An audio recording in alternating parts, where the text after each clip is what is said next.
No próximo capítulo da novela Vale Tudo, Maria de Fátima propõe parceria com Ana Clara contra Odete, mas o gesto está longe de ser movido por generosidade. Fátima enxerga na rivalidade de Ana Clara com a poderosa empresária uma chance de unir forças para derrubar de vez a inimiga em comum. Em uma conversa carregada de tensão, Fátima promete revelar segredos capazes de arranhar a reputação de Odete, enquanto Ana Clara, ainda desconfiada, pondera se aceitar a proposta não seria trocar uma ameaça por outra. A aliança, ainda instável, abre caminho para um jogo perigoso de manipulação e poder. Enquanto isso, Leila se vê diante de uma descoberta bombástica. Ao mexer na mala de Marco Aurélio, ela encontra uma arma cuidadosamente envolta em roupas.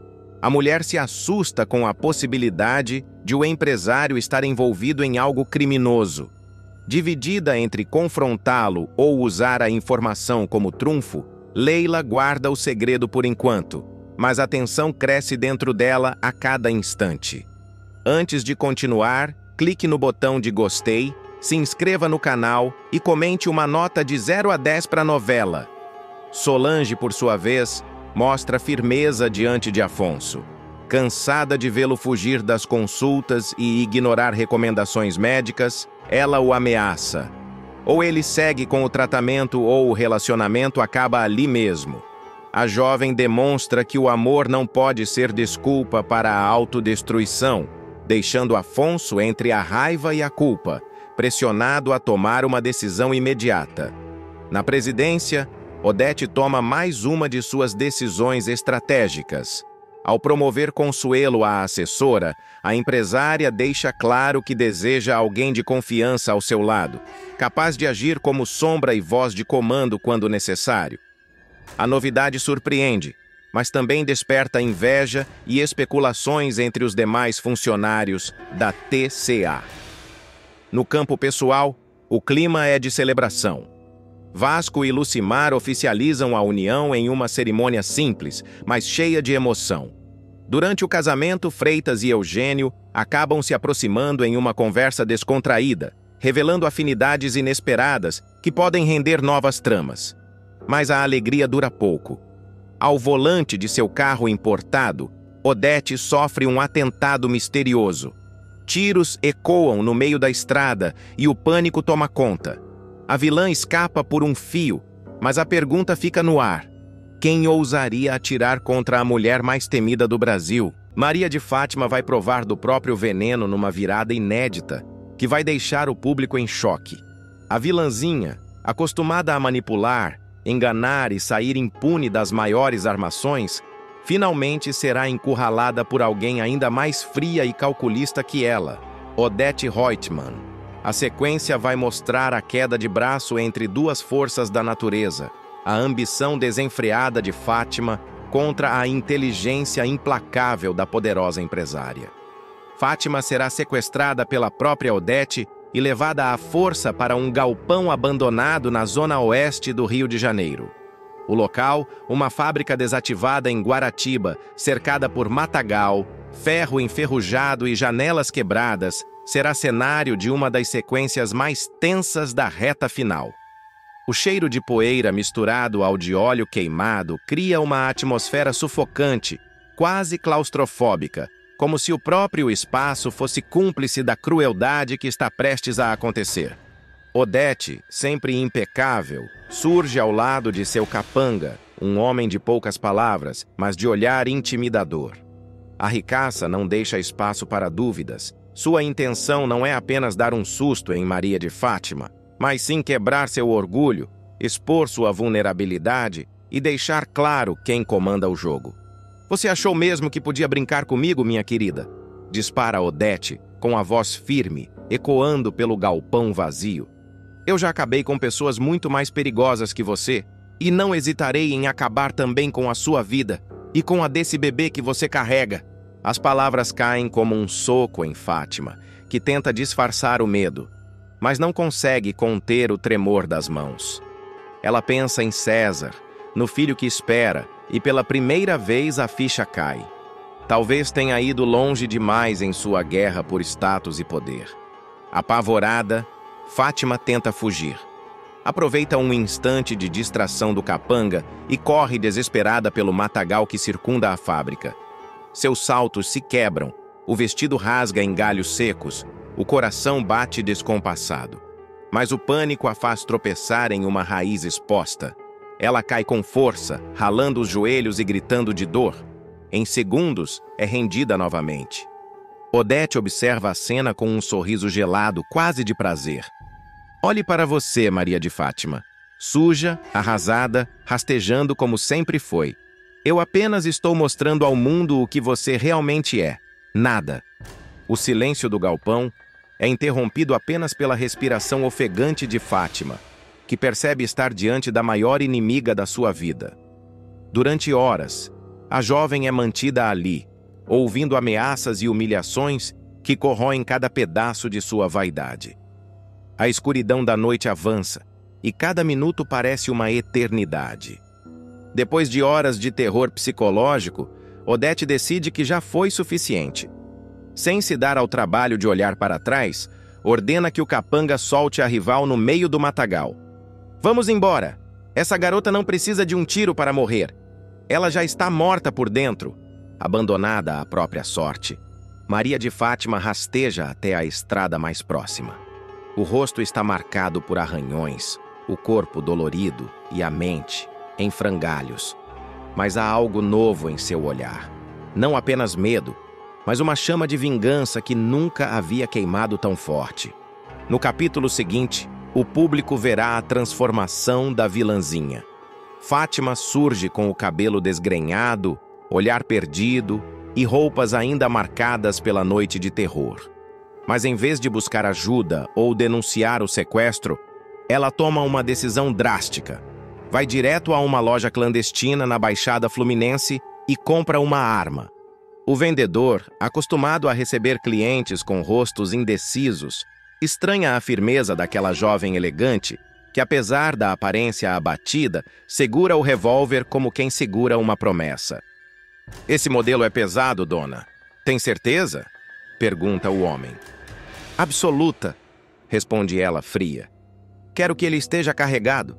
Essa atitude abre um novo leque de suspeitos para o mistério que está prestes a tomar conta da novela.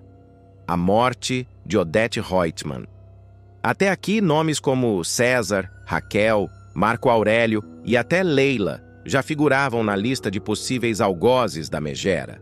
Mas agora, Maria de Fátima entra oficialmente como uma das candidatas mais perigosas. As cenas seguintes vão reforçar o clima de tensão. Fátima será uma das últimas pessoas a ter contato direto com Odete antes de sua execução. Ninguém desconfia, mas a cada olhar gelado, a cada palavra entalada na garganta, ela demonstra que já não tem mais nada a perder. Enquanto isso, Odete segue se sentindo no controle absoluto da situação, acreditando que conseguiu subjugar a golpista. O que ela não imagina é que plantou a semente da revolta, alimentou o ódio e deu a Fátima o combustível que faltava para transformar sua vida em um barril de pólvora prestes a explodir. Os caminhos dessas duas mulheres se cruzarão mais uma vez, mas de forma ainda mais explosiva. Fátima, com a arma escondida na bolsa, ensaia mentalmente cada palavra, cada gesto. O bebê que carrega, em vez de amolecê-la, parece endurecer seu coração. A pergunta que fica no ar é inevitável. Será que Maria de Fátima será capaz de puxar o gatilho? Ou será apenas mais uma peça no tabuleiro de intrigas montado por Odete Roitman? Na sequência, o público verá Maria de Fátima em um dilema inédito. Sozinha em seu quarto, ela encara o espelho e quase não se reconhece. A maquiagem borrada, os olhos inchados e a arma sobre a penteadeira formam um retrato de guerra. Ela toca o próprio ventre e sussurra: "Eu não vou deixar que ela acabe com a gente." Enquanto isso, Odete segue com seus negócios como se nada tivesse acontecido. Em uma reunião, esbanja sarcasmo, debocha de Raquel e humilha Marco Aurélio, mantendo o mesmo tom de superioridade que a tornou temida por todos. Mas, nos bastidores, seus passos já estão sendo vigiados. Fátima, escondida, a segue como uma sombra, testando o revólver, ensaiando o momento certo de atacar. A tensão aumenta quando César nota a instabilidade da esposa. Ele percebe que Fátima está nervosa, agressiva, e começa a desconfiar que algo grave está por vir. Em uma cena carregada de emoção, ele tenta arrancar a verdade. "O que você está escondendo de mim, Fátima? Eu te conheço. Você está diferente, está perigosa." Ela desvia o olhar, segura a arma dentro da bolsa e mente. "É só o estresse da gravidez. Você não entenderia. Na noite que mudará o rumo da trama, Odete retorna sozinha para casa após uma festa. O motorista a deixa na porta da mansão, mas decide não entrar. A câmera acompanha a vilã caminhando até a entrada com passos firmes, sem imaginar que a morte a espreita. Um carro suspeito estaciona a poucos metros. O barulho da porta batendo ecoa na rua silenciosa. Odete percebe que não está só. Vira-se, encara a escuridão e pela primeira vez parece desconfortável. "Quem está aí?" ela pergunta em tom de ordem. O silêncio é quebrado apenas pelo clique metálico de uma arma sendo engatilhada. A câmera mostra apenas a silhueta de quem aponta o revólver. Não se revela o rosto, apenas o reflexo do cano prateado contra a luz do poste. A respiração de Odete acelera, mas ainda assim ela mantém a postura. "Você não teria coragem." O disparo ecoa, seco, certeiro.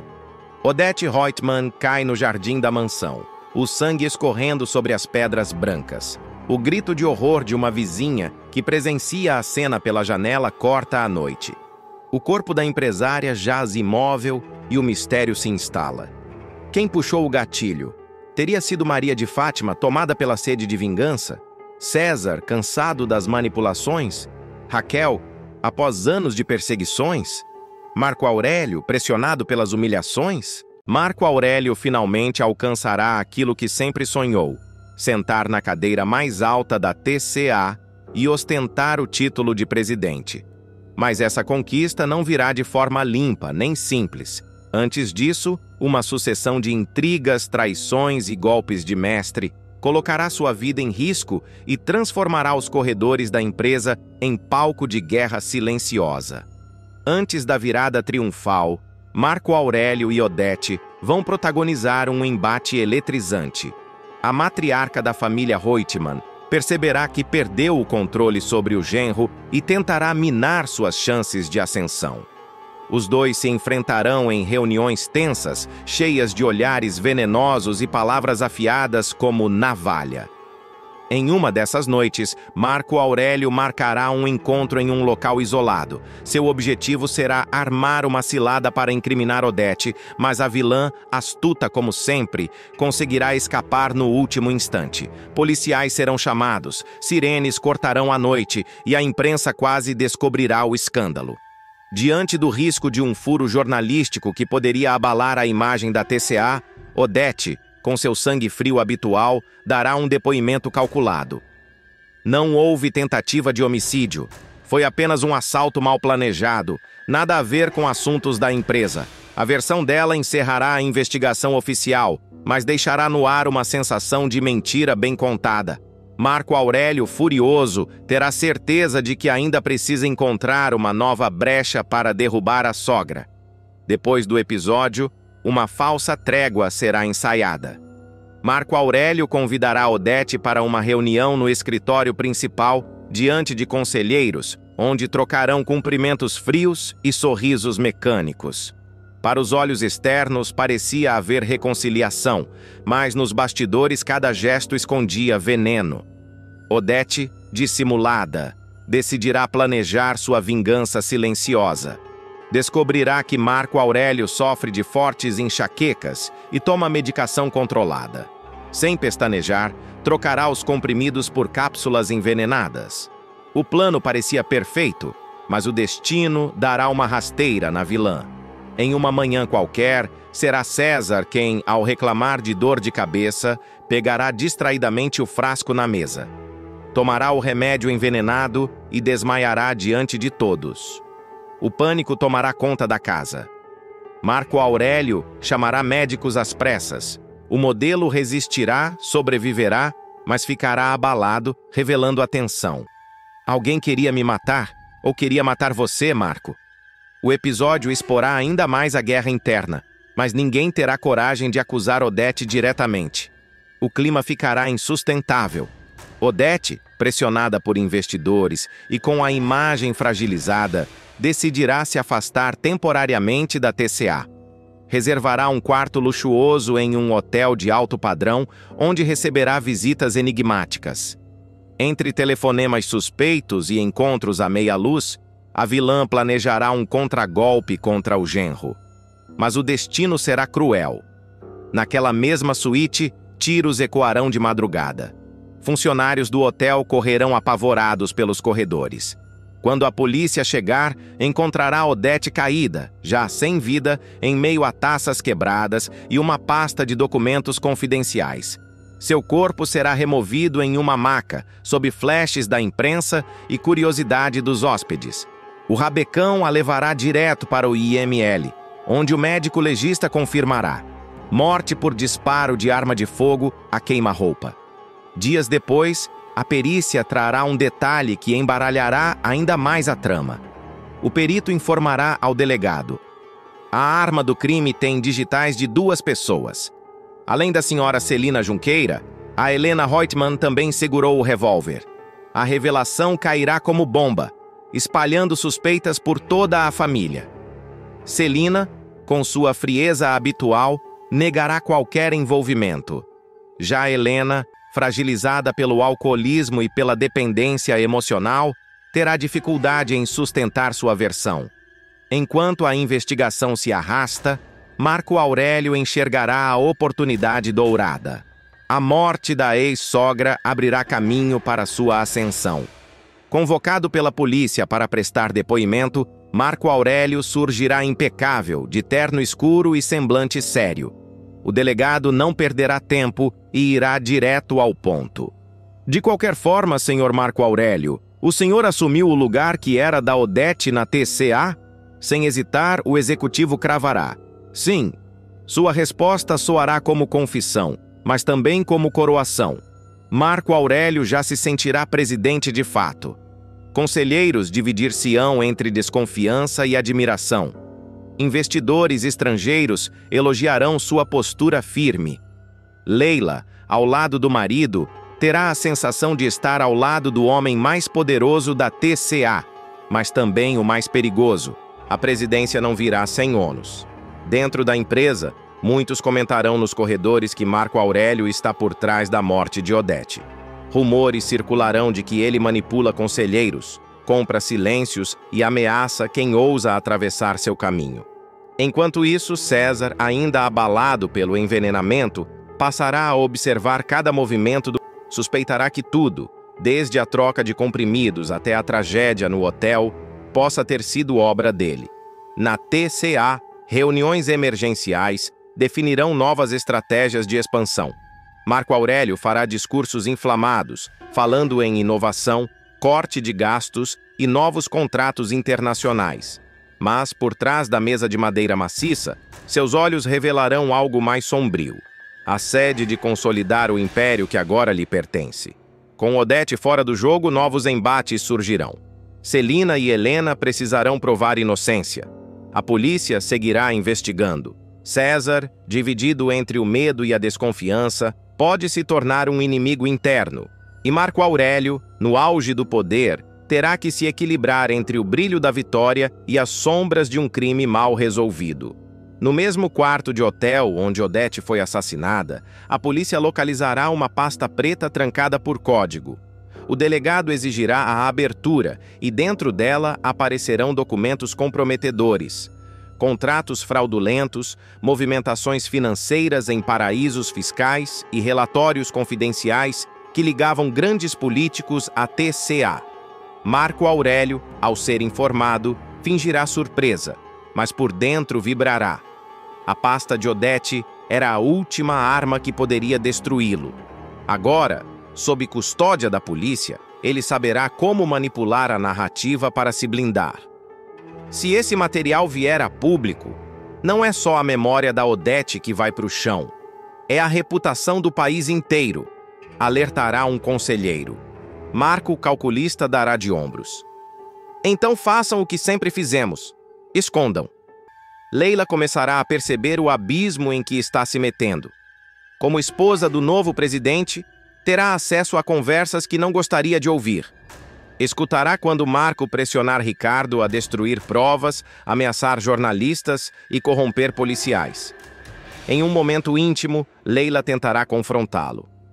Marco, até onde você vai por esse poder? Ele sorrirá frio, acariciando o rosto da esposa. Até onde for preciso. E você vai comigo. Leila se calará, engolindo o medo, mas sua expressão mostrará que, pela primeira vez, começa a cogitar trair o marido. César, recuperado do envenenamento, passará a agir pelas sombras. Procurará Helena e lhe contará suas suspeitas. Esse tiro no hotel, essa troca de remédio, nada disso é coincidência. O Marco está por trás. Enquanto isso, o delegado responsável pelo caso começará a unir as peças. Descobrirá que Odete tinha reuniões secretas com empresários rivais e que Marco Aurélio seria o maior beneficiado com sua morte. Pressionado por superiores, terá que decidir se leva adiante o inquérito ou se enterra de vez a investigação. Em uma conversa tensa com Marco, o delegado dirá: "O senhor pode enganar muitos, mas não a mim." Marco, em pé, olhar fixo, responderá com ironia: "Delegado, no final, não é sobre enganar, é sobre quem escreve a história. E a história, a partir de agora, sou eu quem dita." No conselho da TCA, Marco iniciará uma série de mudanças drásticas. Cortará projetos sociais, demitirá antigos aliados de Odete e trará executivos estrangeiros para fortalecer sua imagem global. Mesmo morta, Odete continuará a assombrar os bastidores. Reportagens não autorizadas começarão a surgir, sugerindo que ela tinha inimigos internos, mas também deixando rastros de que Marco pode ter manipulado toda a situação. A sociedade civil clamará por respostas. Enquanto isso, Celina, com sua calma venenosa, passará a se movimentar. Diferente dos demais, não buscará justiça, mas sim uma forma de assumir parte do império. Marco, você pode ter a presidência, mas quem tem as chaves do cofre sou eu, dirá em tom gélido. Entre chantagens, traições veladas e investigações inacabadas, a ascensão de Marco Aurélio se revelará mais instável do que ele imaginava. Quanto mais alto o trono, maior a queda que se aproxima. Mário Sérgio, o diretor de marketing ambicioso e inescrupuloso, será encurralado dentro da casa de Ana Clara. Os primeiros indícios revelam que o executivo, sempre oportunista, seguirá Maria de Fátima até o endereço secreto onde vive Leonardo, o filho oculto de Odete. Ali, ele flagrará a maior bomba de toda a trama. Leonardo está vivo, respirando, mesmo que em estado de fragilidade, preso a uma cadeira de rodas e sem conseguir articular palavras. Mário Sérgio, com sua fome de poder, não pensa duas vezes. Ele tira o celular do bolso, começa a gravar e murmura para si mesmo: "Isso vale ouro. Eu vou enterrar Odete Reutemann com as próprias armas dela."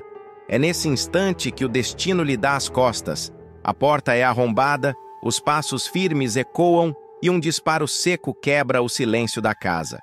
O corpo de Mário Sérgio despenca, o sangue escorre pelo tapete caro, e a sequência inaugura um clima de paranoia sem precedentes. Ana Clara, que já vivia sob tensão ao proteger Leonardo, grita em desespero: "Meu Deus! Aqui dentro não! Isso não pode estar acontecendo!"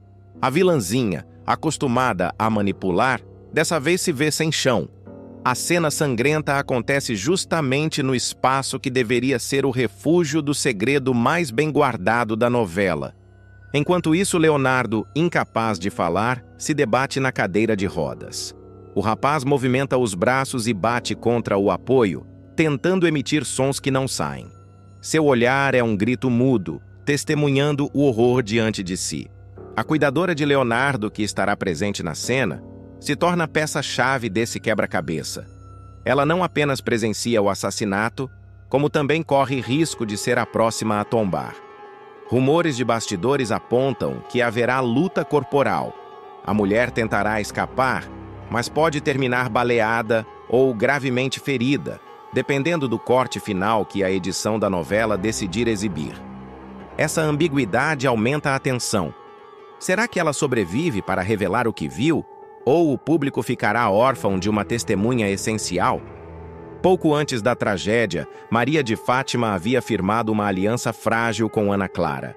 A cena da morte de Mário Sérgio a deixa em pânico absoluto. Tremendo, ela dispara uma frase que ecoará como premonição. A próxima pessoa que ela vai matar sou eu. O ela não precisa de nome. O público e os personagens saberão que Fátima está apontando diretamente para Odete Reutemann como a verdadeira mandante. O assassinato de Mário Sérgio não será tratado apenas como mais um crime. Ele inaugura uma virada inédita na novela. Todos se tornam suspeitos. Marco Aurélio teme que informações guardadas por Mário Sérgio em seu celular e computador caiam em mãos erradas. Esses dispositivos, repletos de registros confidenciais, incluem dados de negócios escusos, chantagens e até contratos fraudulentos. Odete Reutemann, rainha da manipulação, exibe frieza ao saber da execução. Para ela, não se trata de perda, mas de limpeza. Ainda assim, a sombra do segredo de Leonardo começa a escapar de seu controle. Raquel e Ivan percebem que o crime pode abrir novas brechas contra Odete e decidem investigar por conta própria. Fátima, apesar do medo, começa a pensar em como usar a tragédia em benefício próprio, temendo ser a próxima vítima, mas sem perder a ambição. O mais impactante é a condição de Leonardo. O jovem, paralisado e sem voz, torna-se o centro da cena. Ele carrega o maior segredo da trama, mas não consegue contá-lo. Sua presença transforma cada momento em suspense, pois o público sabe que a verdade está ali, sufocada no corpo de um homem preso à própria condição. A câmera vai insistir em closes longos. O olhar desesperado, as lágrimas contidas, os dedos trêmulos batendo contra o braço da cadeira. O espectador será levado a sentir a impotência absoluta desse personagem-chave. Com o crime, um rastro de perguntas ficará no ar. Quem puxou o gatilho? Foi um assassino contratado por Odete ou um inimigo misterioso de Mário Sérgio? A cuidadora sobreviverá para depor? O celular e o computador do diretor revelarão segredos que podem ruir impérios? O assassinato é só o início. A novela passará a costurar uma rede de intrigas, suspeitas e chantagens que atingirá todos os núcleos. Ana Clara, ainda em choque, será pressionada a esconder o crime. Odete manipulará a narrativa, espalhando boatos e criando cortinas de fumaça. Maria de Fátima viverá entre o medo e a ambição. Marco Aurélio tentará resgatar os dispositivos de Mário Sérgio antes que sejam entregues à polícia. Cada detalhe, cada frase, cada gesto poderá ser uma peça que aproxima ou afasta a revelação final do segredo que sustentou a novela desde o início. O mistério de Leonardo, o filho oculto de Odete. A morte brutal de Mário Sérgio será seguida de um enterro digno de vilão. Poucos comparecerão, e muitos dos presentes estarão ali mais por curiosidade do que por luto. O caixão fechado, manchado de sangue, desperta sussurros e olhares atravessados. Maria de Fátima, com os olhos arregalados, não conseguirá conter o nervosismo e soltará em voz baixa: "Isso não vai parar por aqui." A frase será suficiente para acender a desconfiança em Raquel, que observa a filha como se enxergasse nela mais um elo obscuro da teia de Odete. Enquanto isso, Marco Aurélio aparecerá tenso, olhando para todos os lados, preocupado com a possibilidade de alguém ter colocado as mãos no celular de Mário Sérgio. Ele sabe que, dentro daquele aparelho, existem conversas comprometedoras com políticos, empresários e até registros de reuniões secretas na TCA. Ana Clara, depois da tragédia em sua casa, será obrigada a dar explicações. A polícia a intimará para depor, mas ela tentará ganhar tempo. Ao conversar com Fátima, soltará um desabafo revelador. Você não faz ideia do que eu já arrisquei para proteger esse segredo. Se esse escândalo estourar, não é só Odete que vai cair. Eu também vou junto. A parceria das duas, construída às pressas, se tornará cada vez mais instável. De um lado, Ana Clara tentando preservar Leonardo a qualquer custo. Do outro, Fátima com medo de ser eliminada pela própria Odete, mas ainda disposta a usar o segredo como moeda de troca. O estado de Leonardo se transformará no maior dilema da trama. Cada vez mais agitado, ele tentará comunicar a verdade batendo na cadeira, piscando os olhos e emitindo sons guturais. Ana Clara interpretará esses sinais como pedidos de ajuda, mas sua incapacidade de traduzir o que ele quer dizer aumentará o desespero. Em cenas intensas, a câmera vai se aproximar do rosto de Leonardo, mostrando sua lágrima escorrendo, enquanto, ao fundo, Ana Clara segura sua mão e promete: "Eu não vou deixar que te destruam, mesmo que eu tenha que morrer por isso." No entanto, a sombra do segredo de Leonardo começará a se espalhar. Rumores na alta sociedade darão conta de que há algo escondido por trás da morte de Mário Sérgio, e jornalistas curiosos começarão a rondar. Ciente do risco, Marco Aurélio passará a agir como cão de guarda da sogra. Ele vasculhará apartamentos, tentará interceptar ligações e até subornará funcionários da polícia para recuperar os pertences de Mário Sérgio. Em uma conversa com Odete, ele soltará a frase: "Se esse celular for parar nas mãos erradas, não é só você que cai, Odete, eu vou junto." Ela, com um sorriso gélido, responderá: "Então trate de impedir, ou você vai cair primeiro." A partir daí, a novela mergulhará em uma atmosfera de paranoia absoluta. Ninguém confiará em ninguém. A morte de Mário Sérgio será apenas o estopim de uma guerra de dossiês, chantagens e traições. Maria de Fátima jamais foi de jogar limpo, mas dessa vez sua ousadia ultrapassará todos os limites. Encurralada pelas próprias escolhas e com medo de perder de vez o vínculo com Raquel, ela decide transformar sua vida íntima em espetáculo público. A filha ingrata pega o celular, prepara um cenário improvisado no apartamento de Ana Clara e, com lágrimas ensaiadas e frases calculadas, grava um vídeo bombástico. No material, ela mistura verdades e distorções, fala sobre abandono, sobre a frieza da mãe e sobre como sempre se sentiu preterida em relação a Ivan. Ana Clara, esperta e sedenta por confusão, incentiva cada palavra, orientando os ângulos da câmera e até sugerindo trechos apelativos. O objetivo é claro: viralizar. O vídeo, publicado com uma legenda provocativa, "Quando a mãe esquece que também tem coração", explode nas redes sociais em questão de horas. Perfis de fofoca replicam, blogs comentam, usuários anônimos tomam partido e logo a hashtag Perdoa Raquel figura entre os assuntos mais comentados. A imagem de Raquel, até então sólida como empresária respeitada e mulher de fibra, começa a ser corroída por uma onda de julgamentos. Ivan é um dos primeiros a ver a gravação e, indignado, mostra tudo Raquel. "Você não pode ignorar isso. Ela está te jogando contra o país inteiro", alerta ele, visivelmente furioso. Raquel assiste em silêncio, o rosto tenso, as mãos trêmulas segurando o celular. A cada frase de Fátima, um misto de dor e humilhação cresce dentro dela. Decidida a não deixar a situação sair do controle, Raquel procura a filha pessoalmente. O reencontro, no entanto, não é nada acolhedor. Fátima, confiante pelo apoio virtual que acredita ter conquistado, encara a mãe com arrogância. "Tá vendo? O Brasil inteiro tá do meu lado. Agora você vai ter que me perdoar", dispara, sem medir as palavras. Raquel, decepcionada, percebe que a filha não busca reconciliação sincera, mas apenas mais poder e visibilidade. Abalada, a empresária retorna para casa e, a contragosto, aceita o conselho de Bartolomeu e da equipe da Tomorrow, agência responsável por gerenciar sua imagem. Se ela usou as redes, você também precisa usar. Se cale e será engolida. Reaja e pelo menos terá sua versão registrada, argumenta o assessor. Raquel, mesmo relutante, concorda. Nos estúdios da Tomorrow, uma gravação profissional é preparada.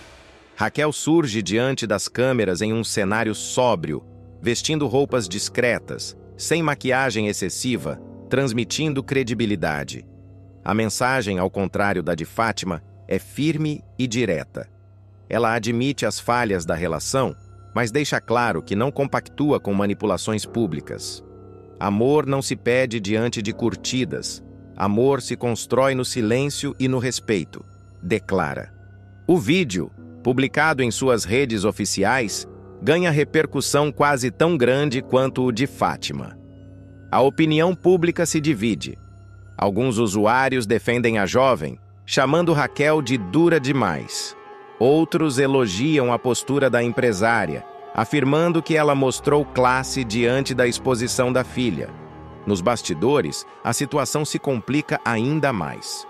Odete Reutemann, sempre atenta a cada movimento de Raquel, usa o episódio como munição para desestabilizá-la no mercado. Se nem a própria filha a respeita, por que os investidores deveriam?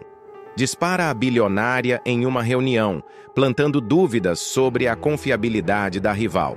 Enquanto isso, Ana Clara aproveita a visibilidade do caso para se promover. Em entrevistas discretas, ela se apresenta como amiga íntima de Fátima e passa a dar declarações envenenadas, insinuando que Raquel sempre tratou a filha com indiferença. Eu vi com meus próprios olhos o sofrimento dela, dramatiza, ganhando espaço em colunas de fofoca. A pressão cresce. Raquel tenta manter a calma, mas começa a sentir os efeitos da crise em sua vida profissional. Contratos atrasam, fornecedores hesitam, clientes questionam. Ivan, fiel à namorada, se torna ainda mais protetor, mas também sente a tensão aumentar em casa. Ela não vai parar, Raquel, e a cada ataque você fica mais vulnerável, adverte. Fátima, por sua vez, se delicia com a repercussão. A cada nova curtida, a cada comentário de apoio, acredita que está conquistando o território. Mas nem tudo é apoio. Vozes críticas surgem, chamando-a de oportunista, acusando-a de manipulação emocional e até lembrando antigas falcatruas da jovem. Os comentários dividem sua própria base de seguidores, transformando o caso em verdadeiro campo de batalha virtual. A tensão aumenta quando uma nova reviravolta acontece. Um trecho cortado do vídeo original de Fátima é vazado, mostrando Ana Clara instruindo a amiga sobre o que dizer. O público passa a questionar a autenticidade do desabafo, e a confiança em Fátima balança. Mesmo assim, a jovem não recua. Pelo contrário, prepara novos ataques, convencida de que só assim conquistará de vez o espaço que deseja, nem que para isso precise destruir a própria mãe. A divulgação do trecho em que Ana Clara aparece orientando Maria de Fátima causa um verdadeiro terremoto. Internautas começam a postar comparativos entre a versão publicada e os bastidores vazados. A hashtag muda rapidamente de tom. Teatro de Fátima sobe nos Trending Topics, colocando em xeque toda a encenação. Ana Clara tenta minimizar, afirmando que apenas organizou as ideias da amiga, mas as imagens falam por si. A confiança do público oscila e muitos passam a enxergar a filha de Raquel como manipuladora. Ainda assim, parte da audiência insiste em defender a jovem, argumentando que, mesmo ensaiado, o desabafo teria fundamento. A guerra digital fica cada vez mais polarizada. Raquel observa tudo em silêncio, mas no fundo sente uma pontada de alívio. A máscara da filha começa a cair diante dos olhos de todos. Bartolomeu, ao lado dela, reforça. Esse contra-ataque não precisa vir de você, Raquel. O próprio público já está começando a desmascará-la. Espere e verá. Enquanto isso, Ivan se irrita ainda mais. Ele procura Fátima para exigir que pare com o espetáculo, mas a vilã não se intimida. Você tem medo de quê? Que a Raquel perca o posto de santa? Pois eu vou mostrar para o mundo quem ela é de verdade, dispara, com um sorriso venenoso. Ivan, tomado de raiva, sai batendo a porta. A repercussão chega até os corredores da Tomorrow. Funcionários cochicham nos bastidores e alguns clientes importantes ameaçam rescindir contratos com a Paladar. A equipe de comunicação se desdobra para conter a crise, mas o estrago já é grande. O nome da sua mãe virou meme. Fátima conseguiu o que queria, comenta um executivo em reunião. Odete Reutemann, por sua vez, aproveita o caos para intensificar seus ataques. Em um jantar reservado, ela ironiza. Raquel não precisa de inimigos. A própria filha faz o serviço com mais eficiência do que qualquer concorrente. A tensão chega ao ápice quando Raquel é surpreendida em público por jornalistas que a questionam sobre o abandono da filha. Cercada por câmeras, ela respira fundo e responde: sei que cometi erros, mas não admito que transformem minha vida em espetáculo. O que minha filha procura, infelizmente, não é perdão, é palco. A declaração viraliza, reacendendo o debate e dividindo ainda mais opiniões. A virada inesperada acontece quando surge uma nova bomba. Um jornalista decide entregar prints de conversas em que ela planeja usar a própria mãe como escada para alcançar fama e dinheiro. O material cai nas mãos de Mário Sérgio, sempre à espreita de escândalos, e em pouco tempo se espalha pela internet. Diante da exposição, Fátima tenta negar, mas os prints são claros demais. A jovem se vê encurralada pela mesma ferramenta que usou para atacar a mãe, as redes sociais. Ana Clara, percebendo o barco afundar, começa a se afastar discretamente, temendo queimar sua própria imagem. Raquel acompanha cada novo desdobramento com cautela, sem ceder ao impulso de comemorar. Para ela, nada é motivo de triunfo, pois o preço é alto demais, a destruição pública da própria filha.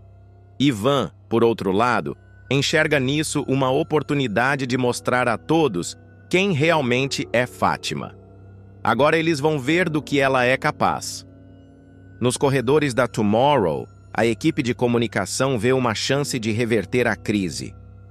A verdade está vindo à tona, e isso pode reconstruir a imagem de Raquel como mulher íntegra, que enfrentou até a própria filha em nome da verdade, defende Bartolomeu em reunião. E assim, a guerra de narrativas entre mãe e filha continua, cada vez mais perigosa, cada vez mais pública, com todos os envolvidos sendo arrastados para o olho do furacão.